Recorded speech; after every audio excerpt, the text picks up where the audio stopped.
Hi friends, welcome to Target Groups 1 to 3. We are always focused towards the target. Now we are discussing today class. మనం ఈరోజు class ఒకసారి చూసుకుందాం. Today quote is what you are prepared to give for your dream.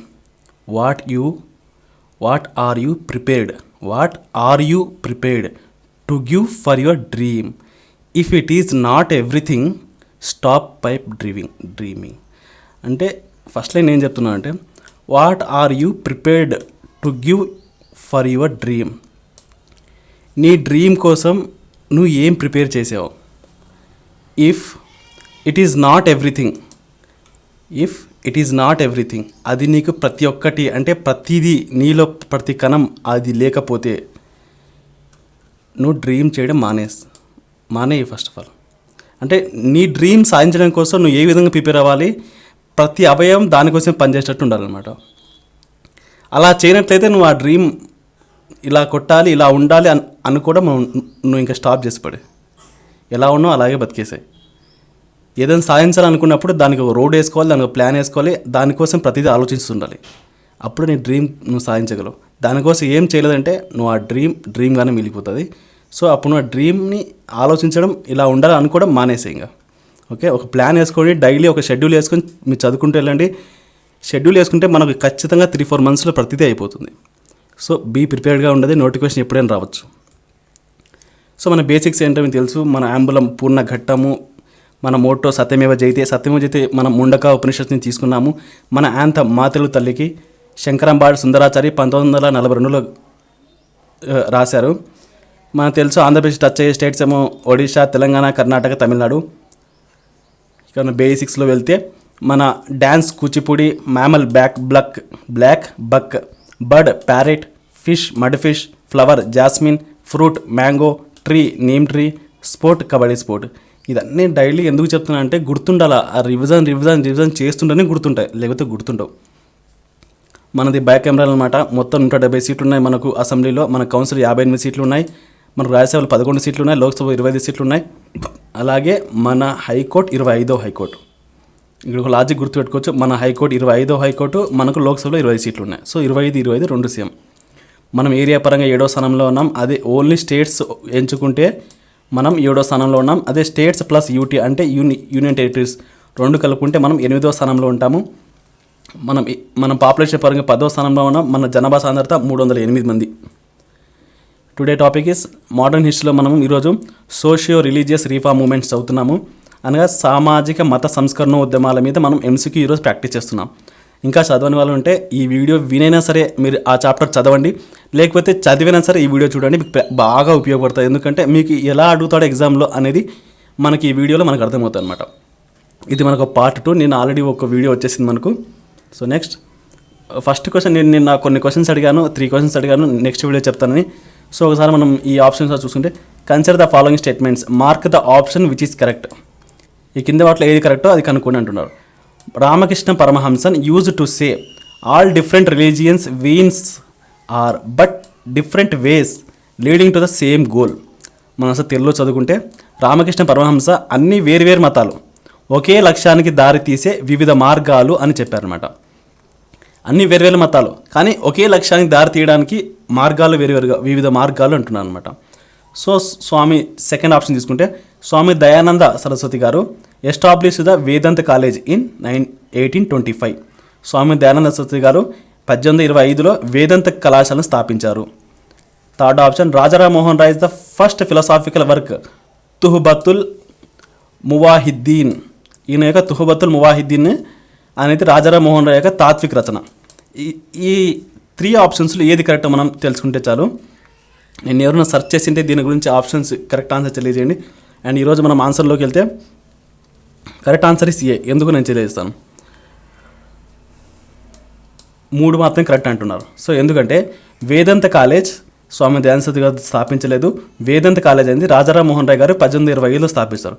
నేను రాజారామ్ మోహన్ రాయ్ గురించి ఒక brief introduction, ఆయన గురించి మొత్తం డీటెయిల్స్ నెక్స్ట్ 3rd క్వశ్చన్లో వస్తుంది, మీరు వెయిట్ చేయండి. So Ramakrishna Paramahamsa garu use to say all different religions veins but not different ways leading to the same goal. So దీంట్లో మనం ఒక్కసారి ఆలోచించుకుంటే రాజారాం మోహన్ రాయ్ గారు తొలిబుతుల్ మొహిద్దీన్ అనేది ఫస్ట్, ఇది కరెక్ట్ ఆన్సర్ మనం తెలుసు అనుకున్నాం. సో సెకండ్ది అంటే ఇది థర్డ్ కరెక్ట్ ఆన్సర్ అంటే ఇదేనా ఆన్సర్ కావచ్చు, ఇదేనా ఆన్సర్ కావచ్చు. సి అనేది ఆన్సర్ కాదు. సో ఏ బిలో ఆన్సర్ కావచ్చు. 3 అనేది కరెక్ట్ ఉన్నప్పుడు ఈ రెండిట్లో ఏదైనా తప్పు ఉందా, ఏదైనా కరెక్ట్ ఉందా అని మనం చూసుకోవాలి.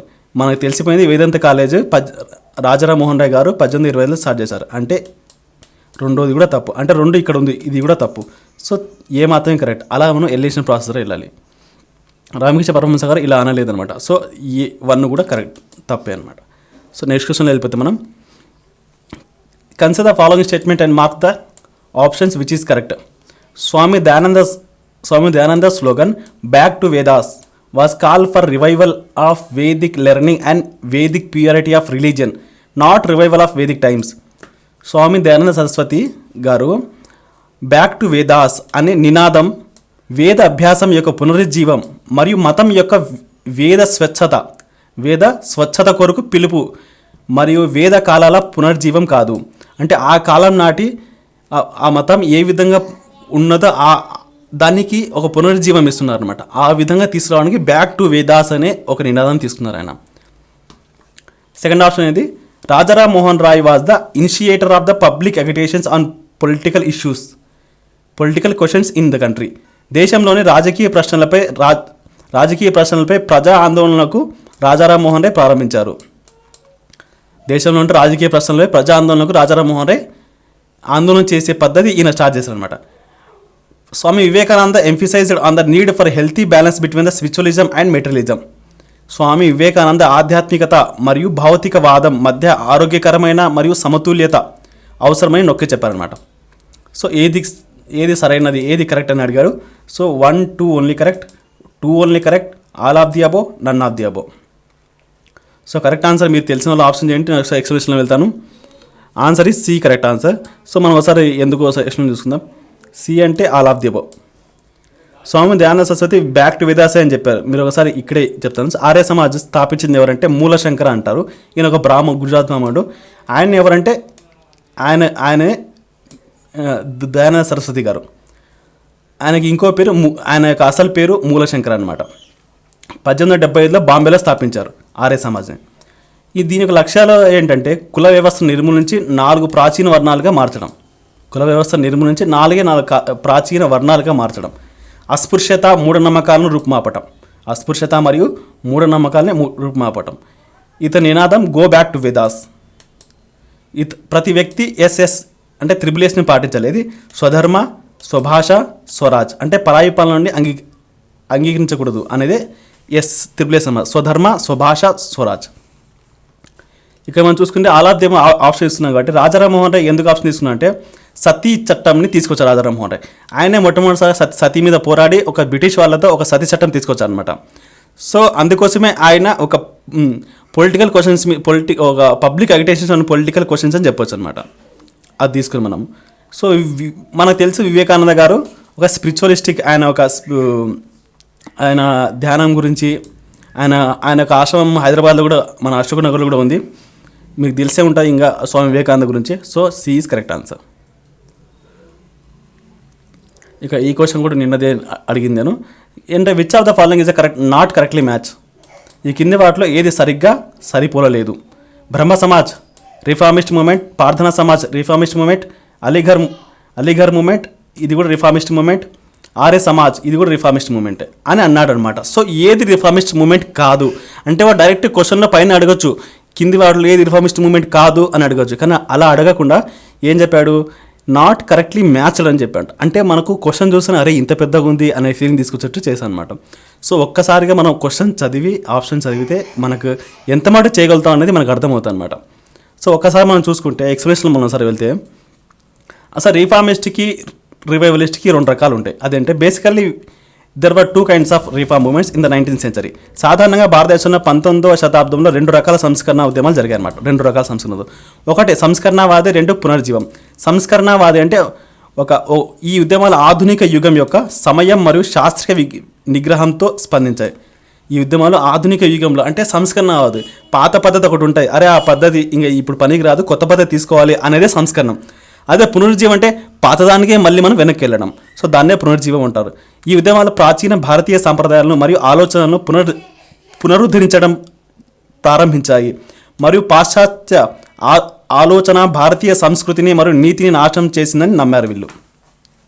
దాన్ని పునరుజ్జీవం అంటారు. సో ఇంగ్లీష్లో రివైవలిస్ట్. ఈ వర్డ్స్ అనేవి బాగా మనకు తెలియాలన్నమాట. సో ఎగ్జామ్ హాల్లో మనం కొద్దిగా తప్పు వచ్చినా సరే మనం ఈ తెలుగులో చెలుపు ఏవేవో పడిపోతాయి ఆప్షన్స్లో. సో రిఫార్మిస్ట్ అంటే సంస్కరణవాది, రివైవలిస్ట్ అంటే పునరుజ్జీవం. సో మనం ఒకసారి ఎక్స్ప్లెనేషన్లో వెళ్తే బ్రహ్మ సమాజ్ రిఫార్మిస్ట్ మూమెంట్. ఈ బ్రహ్మ సమాజ్ గురించి మనం ఇదే లెసన్లోనే ఒక క్వశ్చన్ ఉంది, మొత్తం బ్రీఫ్ చాలా డెప్త్గా మొత్తం మనము ఎక్స్ప్లెయిన్ చేయడం జరిగింది. ప్రార్థనా సమాజ్ ఇది కూడా ఒక రిఫార్మిస్ట్ మూమెంటే. Aligarh movement reformist movement. Arya Samaj revivalist movement. అది ఎందుకనేది మనం చదువుదాం ఇప్పుడు. Theosophical movement revivalist movement. Deoband movement revivalist movement. So దీని గురించి అన్నిటికీ మనము ఇదే మనం డెప్త్గా చదవడం అంటే. సో ఎవరు కూడా ఇంతగా ఆలోచించుంటారు ఇదొక రిఫార్మిస్ట్ మూమెంట్, ఇదొక రివైవలిస్ట్ మూమెంట్ అని. సో ఒకసారి మనం ఆర్య సమాజ్ గురించి ఒకసారి మనం చదువుకుంటే, ఇప్పుడు మనం చదివా మూలశంకర, ఆయన అసలు పేరు దయానంద సరస్వతి గారు, బాంబేలో 1870లో స్థాపించారు. దీని యొక్క లక్ష్యాలు ఏమిటి? కుల వ్యవస్థ నిర్మూలించి 4 ప్రాచీన వర్ణాలుగా మార్చడం, ఫస్ట్ పాయింట్. సెకండ్ ఏంటి? అస్పృశ్యత, మూఢనమ్మకాలను రూపుమాపటం. ఇతని నినాదం ఏంటి? Go back to Vedas. Vedas కాలంలోకి మనం వెళ్ళాలి, అప్పుడు ఎలా ఉన్నామో ఆ విధంగా ఉండాలి అన్నది ఈయనది. సో ఏంటి ఇది? రివైవలిస్ట్ అంటే పునరుజ్జీవం అన్నమాట. సో మన పాత విధానానికి మనం వెళ్ళాలి అన్నారు, అంతేగాని మనం కొత్తగా తీసుకోవాలని చెప్పలేదు. సో ఇది రివైవలిస్ట్ అని చెప్పాల్సినమాట. సో మనం ఒకసారి నెక్స్ట్ మనం అలీగర్ ఉద్యమం ఒకసారి మనం చూసుకుంటే, ఉత్తరప్రదేశ్లోని అలీగర్లో జరిగింది. సర్ సయ్యద్ అహ్మద్ ఖాన్ గారు దీన్ని ప్రారంభించారు. పాశ్చాత్య విద్యకు ప్రాధాన్యం ఇచ్చారు. 1870లో కలకత్తాలో ఆంగ్లో ఓరియంటల్ కాలేజ్. ఆంగ్లో అంటే ఇంగ్లీష్ విద్య, ఓరియంటల్ అంటే ఇప్పుడు ముస్లింలకేమో అరబీ విద్య, హిందువులకైతేమో వేదాలు. సో ఓరియంటల్ కాలేజ్ అంటారనమాట. అదే కాలేజ్ తర్వాత ఏమైంది? అలీగర్ యూనివర్సిటీ అయింది. మన ఫేమస్ యూనివర్సిటీ, ఇప్పుడు కూడా చాలా ఫేమస్, అక్కడ స్టూడెంట్స్ అవుతూ ఉంటారు. బ్రిటిష్ వారికి విధేయతను కలిగి ఉండడం, ఇతను స్థాపించిన దాంట్లో ఇదే ఒక మైనస్ పాయింట్ అనమాట, ప్రధాన లోపం. సర్ సయ్యద్ అహ్మద్ ఖాన్ అనంతరం 1906లో డిసెంబర్లో ఒక పొలిటికల్ పార్టీ, ఇదే ఈ అలీగర్ ఉద్యమం ఏమైందంటే తర్వాత ఒక all India Muslim league party ఏర్పడింది. ఎక్కడ? హెడ్ క్వార్టర్స్ ఏంటి? ఢాకాలో. ఎప్పుడు? 1906 డిసెంబర్లో. అసలు స్థాపించింది ఎవరు? సర్ సయ్యద్ అహ్మద్ ఖాన్. దాన్ని ఆయన చనిపోయిన తర్వాత ఇది ఒక పొలిటికల్ పార్టీ అయిపోయింది అనమాట. దీని స్థాపకులు ఎవరు? ఆగా ఖాన్, నవాబ్ సలీముల్లా ఖాన్, నవాబుల్ ముహసినుల్ ముల్క్, నవాబుల్ వకారుల్ ముల్క్. సో ఇదనమాట అలీగర్ మూమెంట్. ఏంటి? వీళ్ళు కొత్తగా అడాప్ట్ చేస్తున్నారు. మళ్ళీ వీళ్ళు మనం అరబీ చదువుకోవాలా, వేదాలు చదువుకోవాలా అని బ్యాక్ వెళ్ళలేదు. సో ఇదొక రీఫార్మ్ మూమెంట్. సో మీకు అన్ని డిఫరెన్స్ చూపిస్తున్నాను అనమాట. రీఫార్మ్ ఎప్పుడు అనాలి, రివైవలిస్ట్ ఎప్పుడు అనాలి. సో ఇది మనం అర్థం చేసుకున్నప్పుడు మనం ఈజీగా చేయగలుగుతాం. సో మనం నెక్స్ట్ ఏంటి? బ్రహ్మ సమాజ్ గురించి ఇప్పుడు నెక్స్ట్ క్వశ్చన్లో వస్తే అక్కడ ఎక్స్ప్లెయిన్ చేస్తాను. సో ప్రార్థనా సమాజ్ అనేది ఇప్పుడు అలీగర్ ఎక్స్ప్లెయిన్ చేశాము, ఆర్య సమాజ్ ఎక్స్ప్లెయిన్ చేశాము, దేవబంద్ కూడా రివైవలిస్ట్. అది కూడా దేవబంద్ అనేది ఓన్లీ అరబీ చదువుకోవాలి, ఇక పాశ్చాత్యత ఏం తీసుకోకూడదు అనేది దేవబంద్ మూమెంట్. మీరు కూడా బుక్స్లో చాలాసార్లు చదివే ఉంటారు. థియోసాఫికల్ మూమెంట్ కూడా ఓన్లీ ఇంగ్లీష్ విద్య చదువుకోవాలని చెప్పి థియోసాఫికల్ మూమెంట్. ఆర్య సమాజ్ వేదాలు చదువుకోవాలి, బ్యాక్ టు వేదాస్ అని చెప్తుందన్నమాట. So answer is correct. మనము బ్రహ్మ సమాజ్ గురించి ఇంకో స్లైడ్లో మనం పూర్తిగా చదువుతాము. So D is correct answer. So D అనేది రీఫార్మిస్ట్ మూమెంట్ కాదు, ఇది ఒక రివైవలిస్ట్ మూమెంట్. సో ఒక్కొక్క సమాజ్ గురించి నేను ఎక్స్ప్లెయిన్ చేస్తూ నెక్స్ట్ క్వశ్చన్లో అన్నిటికీ నేను ఒక క్వశ్చన్ తయారు చేసి బ్యాక్గ్రౌండ్ మొత్తం ఇస్తున్నాను. సో డోంట్ వరీ, అన్ని ఎక్స్ప్లెనేషన్లు వస్తాయి. Which among the following is are about the Rajaram Mohan Roy. Rajaram Mohan Roy గురించి కింది వాటిలో ఏది కరెక్ట్ అని అంటున్నారు అనమాట. He was a defender of the basic and universal principles of all religions. అతను అన్ని మతాల ప్రాథమిక మరియు సార్వత్రిక సూత్రాల రక్షకుడు. He believed in a monotheism of the Vedas and unitarianism of the Christianity. అతను వేదాల ఏకధర్మశాస్త్రం మరియు క్రైస్తవ మతం యొక్క యూనిటరీనిజంని నమ్మాడు. He founded the Brahmo Sabha in 1828 and ఆత్మీయ సభ ఇన్ 1814. అతను 1828 బ్రహ్మ సభను స్థాపించారు. 1814లో ఆత్మీయ సభని స్థాపించాడు అనమాట. He wrote a book gift to the monotheists. So మీకు తెలిసినవి ముందు సెలెక్ట్ చేసుకొని అవి కింద ఆప్షన్లు ఏమున్నాయి ఎంచుకోండి. సో కింద ఆప్షన్లు ఏమంటున్నారు? Only A and C correct, ABC correct, అంటే ఏబీసీ అంటే ఇక్కడ 1 2 వచ్చాయి, సో 1 2 ఏబీసీ అనుకోండి. So all are correct, only D is కరెక్టా? సో ఓన్లీ డి ఈజ్ కరెక్టా, లేదా అన్నీ కరెక్టా? మీకు ముందు ఏది కరెక్టో అది మీరు దీంట్లోంచి తీసుకోండి, దాని తర్వాత ఆన్సర్ మీకు అర్థమవుతుంది. సో రాజారాం మోహన్ రాయ్ గురించి మొత్తం ఇప్పుడు వస్తాం అని చూద్దాం. రాజారాం మోహన్ రాయ్ గారు బ్రహ్మ సమాజ్ని స్థాపించారు ఎప్పుడు? 1829లో.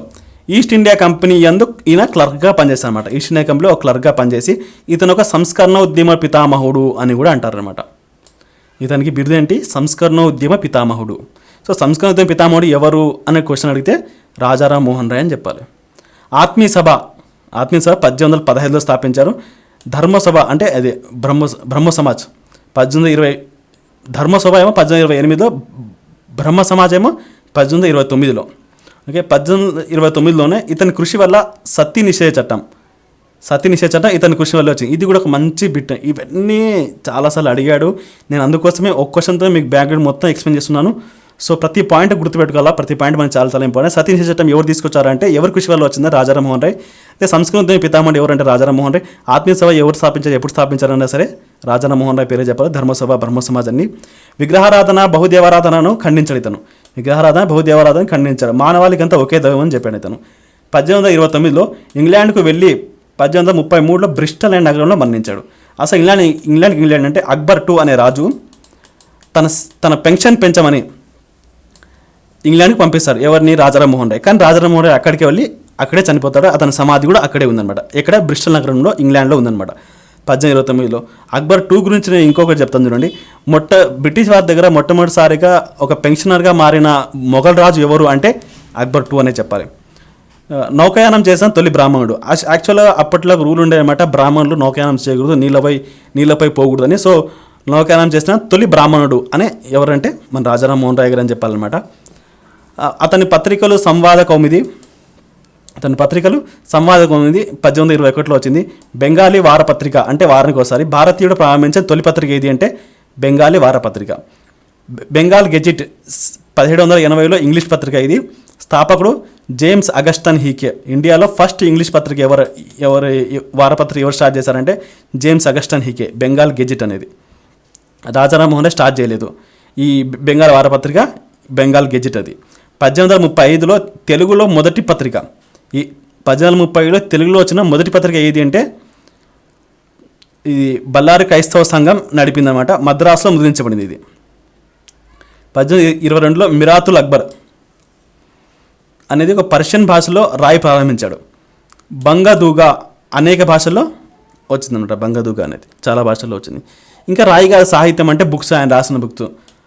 జఫాతుల్ ముజాహిద్దీన్ ఇది ఒక పర్షియన్ భాష. ఇదే బిట్టు మనం ఫస్ట్ స్లైడ్లో చదివాం, ముజాహిద్దీన్ అని. The guide to peace and happiness ఇది ఒక ఇంగ్లీష్ బుక్ అనమాట, ఇంగ్లీష్లో రాశారు. ద ప్రెస్పిస్ ఆఫ్ జీసస్ ఉపనిషత్తులు అనువాదం చేశారు. బెంగాలీ టు ఇంగ్లీష్లో ఉపనిషత్తు అనువాదం చేశారు. పాశ్చాత్య విద్య అంటే ఇంగ్లీష్ విద్య కృషి చేశారు ఇతను.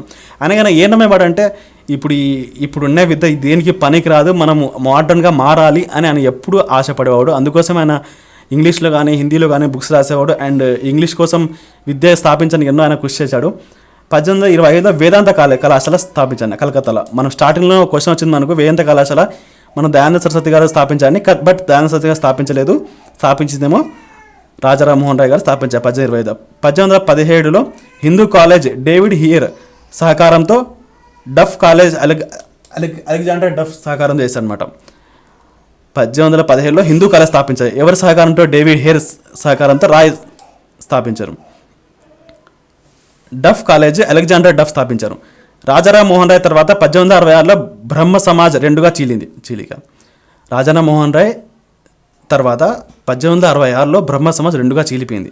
ఎలాగంటే ఒకటి ఆది బ్రహ్మ సమాజ్, ఎవరి నేతృత్వంలో? దేవేంద్రనాథ్ ఠాగూర్ నేతృత్వంలో ఆది బ్రహ్మ సమాజ్ ఏర్పడింది. అది దేవేంద్రనాథ్ ఠాగూర్ తత్వబోధిని సభ అని స్థాపించారు. మనం నిన్న కూడా ఒకసారి చదువుకుందాం. తత్వబోధిని సభ ఎవరు స్థాపించారని దేవేంద్రనాథ్ ఠాగూర్ స్థాపించారు 1839లో. దేవేంద్రనాథ్ ఠాగూర్ యాక్చువల్లీ ఆయన బ్రహ్మ సమాజ్ నుంచి బయటికి వచ్చి ఆది బ్రహ్మ సమాజ్ స్థాపించాడు. రెండోది భారతీయ బ్రహ్మ సమాజ్. కేశవ చంద్రసేన్ కూడా భారతీయ బ్రహ్మ సమాజ్ బయటకు వచ్చి భారతీయ బ్రహ్మ సమాజ్ని స్థాపించారు కేశవ చంద్రసేన్. ఇండియన్ మిర్రర్ అనే పత్రిక స్థాపించారు ఎవరు? కేశవ చంద్రసేన్. మొదటి ఆంగ్ల దినపత్రిక ఏది అంటే ఇండియన్ మిర్రర్. 1878లో రెండవ చీలిక వచ్చింది. కేశవ చంద్రదేవ్ను తిరస్కరించి భారతీయ బ్రహ్మ సమాజ్ నుంచి స్థాన బ్రహ్మ సమాజ్ స్థాపన జరిగింది. స్థాపకులు శివనాథ్ శాస్త్రి. చూడండి ఎంత బ్రహ్మ సమాజ్ చీలిపోయిందో. బ్రహ్మ సమాజ్ రెండుగా చీలిపోయింది. ఒకటి ఆది బ్రహ్మ సమాజ్, రెండవది భారతీయ బ్రహ్మ సమాజ్. రాజారాం స్థాపించే బ్రహ్మ సమాజ్ రెండుగా చీలిపోయింది. ఒకటి ఆది బ్రహ్మ సమాజ్, ఇంకోటి భారతీయ బ్రహ్మ సమాజ్. ఈ భారతీయ బ్రహ్మ సమాజ్ నుంచి మళ్ళీ ఇంకో రకంగా చీలిపోయింది. అదేంటి? స్థాన బ్రహ్మ సమాజ్. సో ఎవరు ఏమి స్థాపించారు అన్నది ఇంపార్టెంట్. సో అన్నీ కవర్ అయ్యని అనుకుంటున్నాను. ఒక్కసారి వీడియో బ్యాక్ అన్న ముందుకైనా కొట్టి మీరు ఇంకోసారి వినండి మొత్తం. సో అంత మీకు క్లారిటీ వస్తుంది. స్లైడ్ పాస్ చేస్తాను సార్, మొత్తం ఒకసారి చదవండి. కేశవచంద్రని తీసుకొని భారతీయ బ్రహ్మ సమాజం నుంచి స్థాన బ్రహ్మ సమాజ్ ఎవరు? శివనాథ శాస్త్రి గారు స్థాపించారనమాట. సో రాజారాం మోహన్ రాయ్ గురించి answer is all are the correct. ఆయనే గిఫ్ట్ మోనోథిసిస్ అని బుక్ రాశారు. Okay. Who among the following known as the Martin Luther of India? కింద వారిలో ఎవరిని మార్టిన్ లూథర్ ఆఫ్ ఇండియా అని పిలుస్తారు? మార్టిన్ లూథర్ ఆఫ్ ఇండియా ఎవరిని అంటే స్వామి దయానంద సరస్వతి గారిని Martin Luther of India. Options ఇంకా ఉన్నాయి, మీరు ఒకసారి చదవండి, కన్ఫ్యూజ్ అయిపోతారు మార్టిన్ లూథర్ ఎందుకు అన్నారు అనేది అని. స్వామి దయానంద సరస్వతి గారు అంటారు ఎందుకంటే ఆయన మర్చిపోయిన ప్రజలలో లేని మన వేదాస్ గురించి, మీరు వేదాస్కి మరలండి, బ్యాక్ టు వేదాస్ రండి అని అందరికి గుర్తు చేసి తీసుకొచ్చారనమాట. సో ఆయన్ని కూడా మార్టిన్ లూథర్ కింగ్తో పోలుస్తారు. So in collaboration with the David Hare, Alexander Duff who of the following established the Hindu college at Calcutta? David హేర్తో కలిసి, డేవిడ్ హేర్ మరియు అలెగ్జాండర్ దత్ సహకారంతో కింది వాటిలో కలకత్తాలో హిందూ కళాశాల ఎవరు స్థాపించారు? డేవిడ్ హేర్ మరియు అలెగ్జాండర్ ఇద్దరు సహకారంతో కింది వాటిలో కలకత్తాను స్థాపించింది ఎవరు? Options: Henry Louis Vivian Derozio, Ishwar Chandra Vidyasagar, Keshav Chandrasen, Rajaram Mohan Roy. None of the above కాదు. ఆన్సర్ తెలిసి చేయండి. Answer is Rajaram Mohan Roy. So which of the following is correct answer? కింద వాటిలో ఏది correct answer? Karsondas Mulji started the Satyaprakash in 1852. Advocate widow remarriage. Karsondas Mulji 1852లో వితంతు పునర్వివాహ సమర్థించడానికి సత్యప్రకాష్ను ప్రారంభించాడు. Age of consent act came in 1891 in which ఫోర్బేర్ the marriage of the girls below age 12. Age of consent act 1891లో వచ్చింది.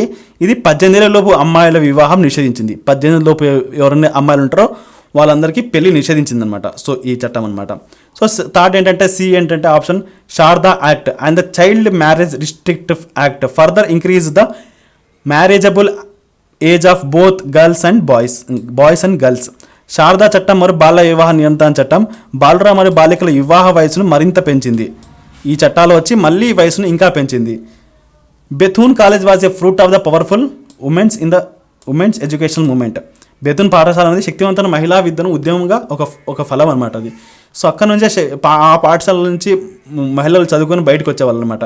సో వాళ్ళకంతా తెలిసేదనమాట. సో ఇలా చేయడం వల్ల ఇది జరుగుతుంది. సో సైన్స్ గురించి చదువుకునే వాళ్ళు మొత్తం తెలుసుకునేవాళ్ళు.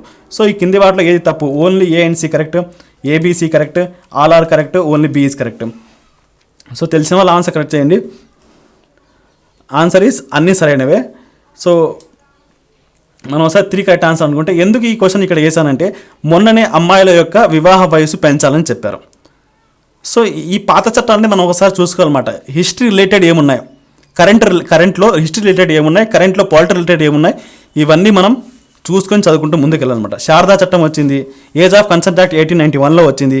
అది 12 సంవత్సరాల పిల్లలకి వివాహం చేయడం నిషేధించిందన్నమాట. సో ఇవన్నీ ఒకసారి చూసుకోండి. బెథూన్ మన కరెండోస్ 1852లో వితంతు పునర్వివాహ సమర్థించడానికి సత్యప్రకాశాన్ని ఒక సంస్థని ప్రారంభించారన్నమాట. So option is so correct answer is find the incorrect option. కింద వాటిలో ఏది తప్పు అన్నా అనమాట. Theosophical society was founded by United States in 1875. Theosophical society అమెరికాలో 1875లో స్టార్ట్ చేశారు, అంటే స్థాపించారు. It was led by madam Blavatsky and ఓక్లాట్ గారు దీని అధ్యక్షత వహించారు, నాయకత్వం వహించారు. In India the movement was popularise by Annie Besant. ఈ మూమెంట్ అనేది ఎవరి వల్ల, అని బీసెంట్ వల్ల పాపులరైజ్ అయింది అని అంటున్నాడు అనమాట. As religious revivalist theosophist brought many reforms in Hindu religion. మత పునర్జీవవాదులు, థియోసాఫిస్టులు హిందూ మతంలో అనేక సంస్కరణలు తీసుకొచ్చారు. వీళ్ళు అంతే రివైవలిస్ట్ అండ్ రిఫార్మిస్ట్ ఇద్దరు కలిసి హిందూ రిలీజియన్లో చాలా సంస్కరణలు తీసుకొచ్చారు అని 4th ఆప్షన్ ఇచ్చారు. ఈ వాటిలో ఏది కరెక్టో ఏది తప్పో, ఇన్కరెక్ట్ ఒక తప్పు ఉందంటే ఆ తప్పును గుర్తించండి. మనం ఒకసారి ఎక్స్ప్లెనేషన్లో వెళ్తే థియోసాఫికల్ సొసైటీ 1875లో న్యూయార్క్లో స్థాపించారు. ఇది కూడా కరెక్టే. స్థాపకులు కల్నల్ ఓక్లాట్, మేడం బ్లవాస్కీ. కల్నల్ ఓక్లాట్ ఏమో ఆమె అమెరికా నుంచి వచ్చింది, బ్లవాస్కీ ఏమో రష్యా నుంచి వచ్చింది. 1875లో అమెరికా నుండి అడయార్కు వాళ్ళ యొక్క స్థావరం అంటే ఏమంటారు, ఒక మెయిన్ బ్రాంచ్ అంటారు కదా, దాన్ని అమెరికా నుంచి అడయార్ మద్రాసులో అక్కడికి మార్చారనమాట. 1907 వరకు ఓక్లాట్ అధ్యక్షులుగా ఉన్నారు. 1907 వరకు, 1875 నుంచి 1907 వరకు, 1878 నుంచి 1907 వరకు ఓక్లాట్ గారు అధ్యక్షులుగా ఉన్నారు. మరణానంతరం ఎనీబిసెంట్ గారు ఐర్లాండ్ వాళ్ళకి సంబంధించి అధ్యక్షులు అయింది. సో ముగ్గురు 3 దేశాలకు సంబంధించారా. కల్నల్ ఓక్లాట్ ఏమో అమెరికా నుంచి వచ్చినారు, బ్లవాస్కీ గారేమో రష్యా నుంచి వచ్చారు, ఇక్కడ చూడండి. అండ్ అనిబిసెంట్ గారేమో ఐర్లాండ్ నుంచి వచ్చారు. అనిబిసెంట్ గారి పత్రికలేమో న్యూ ఇండియా, కామన్వీల్. విద్యా సంస్థలు బెనారస్ హిందూ కాలేజ్ 1898లో స్థాపించారు. బీటీ కాలేజ్ అంటే బీసెంట్ థియోసాఫికల్ కాలేజ్ 1916లో స్థాపించారు. చిత్తూరు డిస్ట్రిక్ట్ మదనపల్లిలో స్థాపించారు.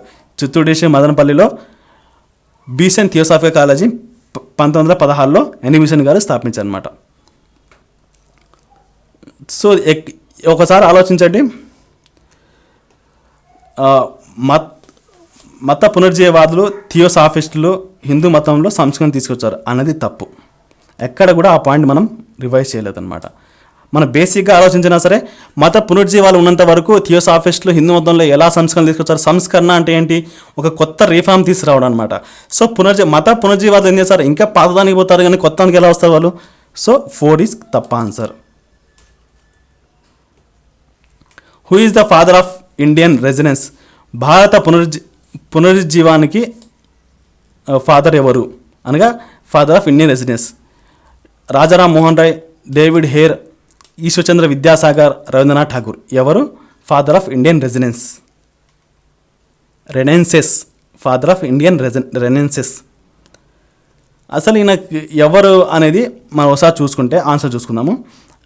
ఎక్స్ప్లెనేషన్ చూసుకుంటే మనకు ఆన్సర్ దొరికిపోతుంది అనమాట. ఫస్ట్ ఆఫ్ ఆల్ రాజకీయాలు, ప్రజా పరిపాలన, విద్య, మత రంగాలలో ఆయన ప్రభావం స్పష్టంగా కనిపించింది. రాజకీయాలు, ప్రజా పరిపాలన, విద్య, మత రంగాల్లో ఆయన ప్రభావం స్పష్టంగా కనిపించింది. సతీ మరియు బాల వివాహాల పద్ధతులను రద్దు చేసే ప్రయత్నాలకు ఆయన ప్రసిద్ధి చెందారు. సతీ మరియు బాల వివాహాలు రద్దు చేసే ప్రయత్నానికి ఆయన ప్రసిద్ధి చెందారు. రాజారాం మోహన్ రాయ్ను భారతీయ పునరుజ్జీవ ఉద్యమ పితామహుడు అంటారన్నమాట. పునరుజ్జీవ ఉద్యమ పితామహుడు అని ఎవరిని అంటారు, రాజారాం మోహన్ రాయ్ అంటారు. ఎందుకంటే ఆయన సతీ సాగమనము, బాల్య వివాహాలని, సతీ అంటే ఏంటి, అప్పట్లో ఏం జరిగిందంటే భర్త చనిపోతే భర్తతో పాటే భార్య కూడా ఆ చనిపోయిన మంట పెడతాం కదా దాని మీదే కూర్చొని కాల్చుకొని చనిపోవాలన్నమాట. సో అప్పట్లో దాన్ని ఆయన ఇలా ఉండకూడదు, సతీ వాళ్ళకు కూడా పెళ్లి జరగాలి అని ఆయన ఆ చట్టం తీసుకొచ్చారనమాట. సో అందుకోసం ఆయన ఏమంటారంటే భారతీయ పునరుజ్జీవ ఉద్యమ పితామహుడు అంటారనమాట. So answer is father of Indian residence is 1. Raja Ram Mohan Roy correct answer. Find the correct option. Hindu College David Hare, Vedanta College Raja Ram Mohan Roy, Sanskrit College Ishwar Chandra Vidyasagar. All correct matches. Hindu College David Hare స్థాపించారు, అది కరెక్టే. వేదాంత కాలేజ్ రాజారాం మోహన్ రాయ్ స్థాపించారు. సాంస్కృత్ కాలేజ్ ఈశ్వర్ చంద్ర విద్యాసాగర్ గారు స్థాపించారు.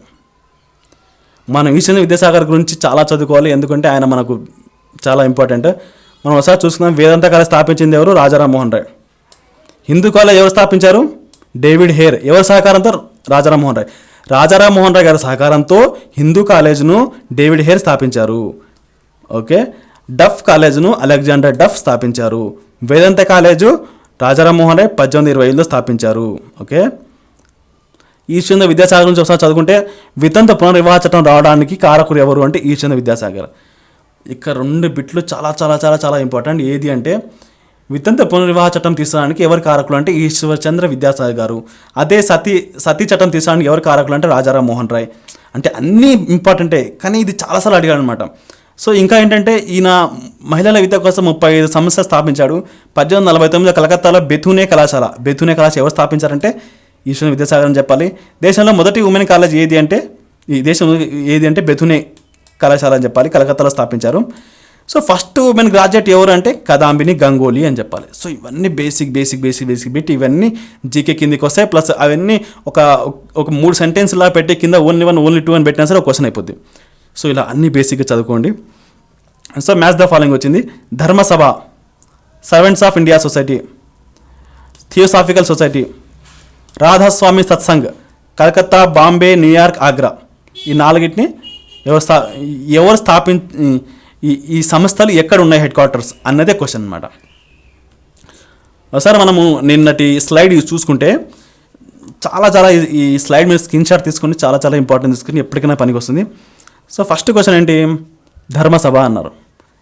ధర్మసభ థర్డ్ చూడండి. ధర్మసభ రాధాకాంత్ దేవ్ స్థాపించారు 1830లో కలకత్తాలో. Servants of Indian society 17 number చూసుకోండి. Servants of India society Gopalakrishna Gokhale 1905లో బాంబేలో స్థాపించారు. థియోసాఫికల్ సొసైటీ 11 చూసుకోండి. Theosophical society HP Blavatsky madam మొక్కలాటగాడ 1870లో న్యూయార్క్లో స్థాపించారు. మనం ఇప్పుడే డిస్కస్ చేస్తాం. 4th రాధాస్వామి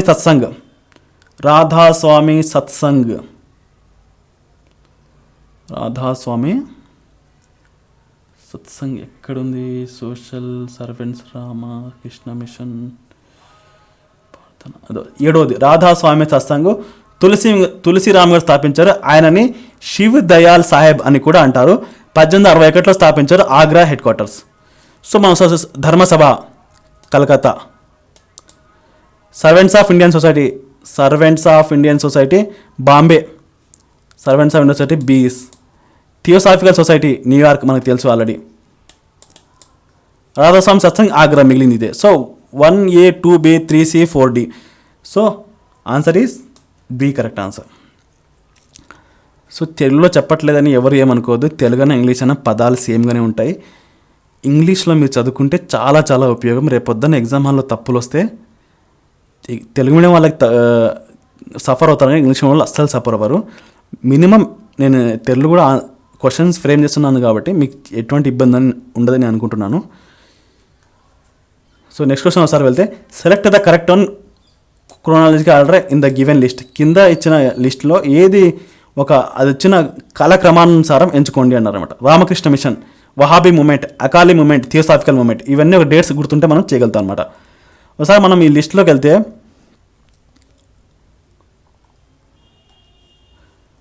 రామకృష్ణ మిషన్ అన్నాం. Ramakrishna Mission 1896-97లో.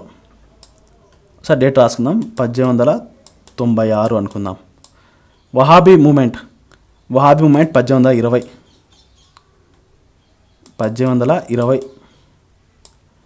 Akali movement 1920.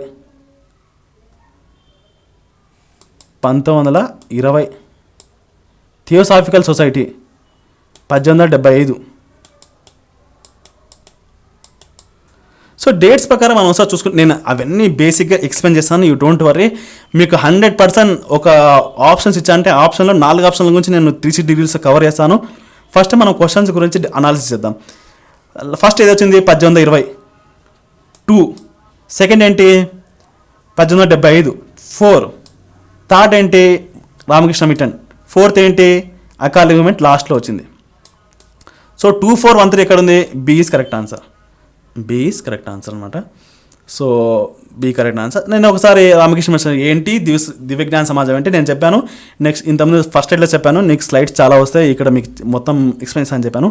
So మనం ఒకసారి చూసుకుంటే, స్వామి వివేకానంద గారు దీన్ని స్థాపించారు. రామకృష్ణ అనే పేరుగా స్థాపించారు. వివేకానంద గారి అసలు పేరు ఏంటంటే నరేంద్ర దత్. అసలు పేరు రామకృష్ణ గదాధర చటోపాధ్యాయ. రామకృష్ణ గారి పేరు ఏంటంటే గదాధర చటోపాధ్యాయ. యాక్చువల్గా స్వామి వివేకానంద గారి గురువు పేరు రామకృష్ణ. ఆయన పేరు మీదగానే ఈ మిషన్స్ స్టార్ట్ చేశాను అనమాట. ఆయన గురువు గారి పేరు రామకృష్ణ గారి అసలు పేరు ఏంటంటే గదాధర చట్టోపాధ్యాయ. వివేకానంద అసలు పేరు ఏంటంటే నరేంద్ర దత్. బెంగాల్లోని దక్షిణేశ్వర్లోని కాళామాత ఆలయంలో పూజారి ఈయన. ఎవరు? రామకృష్ణ గారు. మానవ సేవే మాధవ సేవ ఈయన స్వామి వివేకానంద గారి థీమ్ అనమాట. 1896-97లో 2 సంస్థలు స్థాపించారు. ఎవరు? స్వామి వివేకానంద గారు. ఏంటంటే రామకృష్ణ మఠం, రామకృష్ణ మిషన్. మఠం మిషన్ సపరేట్ చూడండి. బేలూరు ప్రధాన కేంద్రం, కలకత్తా సమీపాన ఉంది బేలూరు అనేది. సో బేలూరు ఎక్కడ ప్రధాన కేంద్రం? రామకృష్ణ మిషన్ యొక్క ప్రధాన కేంద్రం ఎక్కడ ఉంది అంటే బేలూరు అని చెప్పాలి. రామకృష్ణ మిషన్ యొక్క థీమ్ ఏదంటే మానవ సేవే మాధవ సేవయ్య అని చెప్పాలన్నమాట. ఈయన 2 పత్రికలు స్థాపించారు. ప్రబుద్ధ భారతి ఇంగ్లీష్లో, ఉద్బోధన బెంగాలీ. ప్రబుద్ధ భారతి ఇంగ్లీష్ స్థాపించారు, ఉద్బోధన అనేది బెంగాలీలో స్థాపించారు. ఈయన ఒక మానవతావాది. 1893లో చికాగో సమావేశం అంటే సర్వమత సమ్మేళనం అనమాట. చికాగోలో 1893లో జరిగింది. అమెరికా యూరోప్లో వేదాంత సొసైటీ ప్రారంభించారు. ఇతను 1902లో వివేకానంద మరణం. 1902 ఆయన మరణించారన్నమాట. ఇంకో చెప్తాను, మనకు జనవరి 12 నేషనల్ యూత్ డే జరుపుకుంటాం. ఈయన బర్త్డే రోజునే నేషనల్ యూత్ డే జరుపుకుంటాం. సో ఇది కూడా ఒక కరెంట్ అఫైర్స్ డే కిందికి వస్తుంది అనమాట. ఇంటర్నేషనల్ యూత్ డే ఆగస్టు 12 జరుపుకుంటాం. జరుపుకుంటాం అనమాట. సో మరణానంతరం శిష్యురాలు ఐర్లాండ్ ఆమె మార్గరెట్ నోబెల్ సిస్టర్ నివేదిత అంటారనమాట నాయకత్వంలో. నెక్స్ట్ ఈమె నాయకత్వం తీసుకుందనమాట. ఆమె పేరు మార్గరెట్ నోబెల్. ఆమె ఐర్లాండ్. ఆమె నివేదిత అంటే డెడికేటెడ్గా ఉండడం అని అర్థం. సిస్టర్ నివేదిత అని పిలిచేవారు అందరు. ఆమె అసలు పేరు మార్గరెట్ నోబెల్. దివ్యజ్ఞాన సమాజం అంటే ఎవరు స్థాపించారు? నేను చెప్పాను ఆల్రెడీ. దీన్ని తెలుగులో థియోసాఫికల్ సొసైటీ అంటారు. 1875లో న్యూయార్క్లో స్థాపించారు. కల్నల్ ఓక్లాట్, మేడం బ్లవాస్కీ 1878 అమెరికా నుండి అడయార్కు తమ రాజధాని మార్చుకున్నారు. 1907 వరకు ఓక్లాట్ గారు అధ్యక్షులు ఉన్నారు. ఆమె మరణించిన తర్వాత అనిబిసన్ గారు అధ్యక్షతను తీసుకున్నారు. అనిబిసన్ గారు ఐర్లాండ్ సంబంధించిన వారు. కల్నల్ ఓక్లాట్ ఏమో అమెరికా నుంచి, మేడం బ్లవాస్కీ ఏమో రష్యా నుంచి ఉన్నారు. అనిబిసన్ పత్రికలు న్యూ ఇండియా, కామన్వెల్త్. ఈమె యొక్క స్థాపించిన విద్యాసంస్థలు ఏవి అంటే బనారస్ హిందూ కళాశాల 1898. బీసెంట్ థియోసాఫికల్ కాలేజ్ స్థాపించారు 1906లో. చిత్తూరు మదనపల్లిలో స్థాపించారు. సో ఇది చాలా ఇంపార్టెంట్, ఎందుకంటే మన స్టేట్లో ఉంది కాబట్టి చిత్తూరు మదనపల్లిలో బీసెంట్ థియోసాఫికల్ కాలేజ్ స్థాపించారు అనమాట. సో వహాబీ మూవ్మెంట్ 1920లో వచ్చింది. సర్ సైద్ అహ్మద్ ఖాన్ బరేల్విగా స్థాపించారు. ఇస్లాం మత సంస్కరణ చేశామా ఖురాన్ ఆధారంగా చేశారనమాట. ముస్లిం పాలన పునరుద్ధరణ అంటే ఇప్పుడు నేను మీకు చెప్పాను, వహాబీ ఉద్యమం కూడా ఒక రివైవలిస్ట్ అంటే రీఫార్మ్ తీసుకురాలేదు, రివైవలిస్ట్ అనమాట. అంటే పాతదానికే పోతుంది అనమాట. అండమాన్ జైలుకు పంపించబడిన తొలి ఖైదీలు వీళ్ళనమాట. వీళ్ళు సర్ సైద్ అహ్మద్ ఖాన్ బరేల్వి గారు. 1853లో హైదరాబాద్లో ఉద్యమ నాయకులు మొబార్వి జుద్వాలా, ఆనాటి నిజాం నసీరుద్దౌలా ఇతన్ని జైల్లో బంధించాడు. గులాం రసూల్ కర్నూలు నవాబ్ అనమాట ఇంకొక నాయకుడు. ఇతను అరెస్ట్ చేసి తిరుచునపల్లికి పంపించారు. సో అకాల యుద్ధం ఎప్పుడు స్టార్ట్ అయిందంటే 1920లో స్టార్ట్ అయింది. గురుద్వారా సంస్కరణ ఉద్యమం అని కూడా అంటారు దీన్ని. దీనికి ప్రధాన ఆశయం ఏంటంటే గురుద్వారా యాజమాన్యాన్ని ప్రక్షాళన చేయడం. గురుద్వారా యాజమాన్యం ఆ దేవాలయం యొక్క యాజమాన్యాన్ని ప్రక్షాళన చేయడం. సిక్కు దేవాలయ పురోహితులైన మహాంతకులు ఆధీనంలో గురుద్వారా ఉండేవి. ఈ మహాంతకుల దోపిడీ విధానానికి వ్యతిరేకంగా ప్రారంభించిన ఉద్యమమే అకాల ఉద్యమం. ఓకే, అక్కడ సిక్కు దేవాలయ పురోహితులైన మహాంతకులు అంటారు వాళ్ళని. ఆధీనంలో గురుద్వారాలు ఉండేవి అనమాట. ఈ మహాంతకుల దోపిడీ విధానాన్ని వ్యతిరేకంగా ప్రారంభించినదే ఉద్యమం, అకాల ఉద్యమం. 1920లో గురుద్వారాల నిర్వహణకై ఏర్పడిన కమిటీ శిరోమణి గురుద్వారా ప్రబంధక కమిటీ. 1925లో గురుద్వారా చట్టం 1925లో చేయబడింది. ఈ చట్టం ప్రకారం సిక్కు గురుద్వారా నిర్వహణను శిరోమణి గురుద్వారాల ప్రబంధక కమిటీ అప్పగించబడింది. ఆ కమిటీకి అప్పగించారు. దీన్నే అకాల ఉద్యమం అంటారు. సో నేను 4 ఉద్యమాలకి మీకు క్లారిటీ ఇచ్చాను అనుకుంటున్నాను. సో ఎటువంటి డౌట్ ఉన్నా సరే ఇంకా కమెంట్లో తెలియజేయండి. నేను నెక్స్ట్ వీడియోలో ఆ డౌట్ క్లియర్ చేయడానికి ట్రై చేస్తాను. నెక్స్ట్ మనం ఒకసారి వెళ్తే సో క్వశ్చన్స్ అయిపోయాయి ఈరోజుతో. సో మీరు మీ క్లాస్ నచ్చితే మీరు ఒక సబ్స్క్రైబ్ చేయండి, మీ ఫ్రెండ్స్కి షేర్ చేయండి, ఒక లైక్ చేయండి. ఎందుకంటే మీరు లైక్ చేస్తుంటే నాకు తెలుస్తుంది మీ క్లాస్ నచ్చిందని. మీకు కమెంట్ చేస్తుంటే తెలుస్తుంది మీకు దీంట్లో ఏమైనా డౌట్స్ ఉన్నాయా, లేకపోతే గుడ్ నైస్, లేకపోతే ఏదైనా కమెంట్ చేస్తే అరే ఫీల్ హ్యాపీ నాకు, అరే కొంతమంది నా వీడియోకి రెస్పాండ్ అవుతున్నారని. మళ్ళాంటి ఆస్పిరెంట్స్ చాలామంది ఉంటారు ఈ లాక్డౌన్లో కానీ ఈ టెస్ట్ సిరీస్ రాసుకోలేక చాలామంది ఉంటారు. అందరికి షేర్ చేయండి అండ్ వాళ్ళకు సబ్స్క్రైబ్ చేయమని చెప్పండి. సో ఏదైనా మంచి షేర్ చేయడంలో తప్పేం లేదు, మనం చెడు ఏం షేర్ చేయట్లేదు. సో మన సోషల్ మీడియా లింక్స్ అన్నీ కింద డిస్క్రిప్షన్ బాక్స్లో ఉంటాయి, మీరు జాయిన్ అవ్వచ్చు. అండ్ ఇంకా ఏంటంటే మన వాట్సాప్ గ్రూప్లో కూడా జాయిన్ అవ్వండి, మేము మంచి మంచి మెటీరియల్ పోస్ట్ చేస్తున్నాను. టెలిగ్రామ్ గ్రూప్లో డైలీ మీకు ఒక డిస్కషన్ జరుగుతున్నాయి. ఈరోజు సోమవారం కాబట్టి సో మనకు ప్రతి సోమవారం ఒక ఫ్రెష్ డే లాగా ఉండాలన్నమాట. ఎందుకంటే మనం ఎంప్లాయీస్కి ప్రతి సోమవారం ఒక పండగ రోజు అనమాట. సో మనం కాబోయే ఎంప్లాయీస్ ఒక ఎంప్లాయీగా ఫీల్ అవ్వండి. ప్రతి సోమవారం ఒక కొత్త రక్తంతో మీరు ముందుకు వెళ్ళాలన్నమాట. సో ఒక సోమవారం, సో ఈ వీక్ వెళ్ళిపోయింది, ఈ రోజు ఖచ్చితంగా నేను కూర్చోవాలి, చదవాలి, ఇది నా టార్గెట్, ఈ వీక్లో ఇది అయిపోవాలి, ఇవి చదవాలి అని ఒక చిన్న టైం టేబుల్ వేసింది. పెద్ద టైం టేబుల్ అస్సలు వేసుకోవద్దు. ఎందుకంటే పెద్దవి వేసుకొని అవి అయిపోకపోతే అవి నిరాశ చెందడం కన్నా చిన్న వేసుకొని సాధించి మనం ఉత్సాహపడడం చాలా ఇంపార్టెంట్ అనమాట. సో మన గ్రూప్లో మనం ఒక టైం టేబుల్ ఫాలో అవుతున్నాము. సో అక్కడ కూడా మీరు పార్టిసిపేట్ చేసి మీ సిలబస్ని మీరు కంప్లీట్ చేసుకోవచ్చు. మన ఫేస్బుక్ గ్రూప్లో కూడా క్వశ్చన్స్ చాలా పోస్ట్ చేస్తున్నాం. అండ్ ఇన్స్టాగ్రామ్లో కనెక్ట్ అవ్వండి, జీమెయిల్ ద్వారా మెయిల్ చేయొచ్చు. మన లింక్స్ అన్ని కింద డిస్క్రిప్షన్ బాక్స్లో ఉంటాయి, మీరు జాయిన్ అవ్వచ్చు. చాలా థ్యాంక్ యూ సో మచ్ అందరికీ.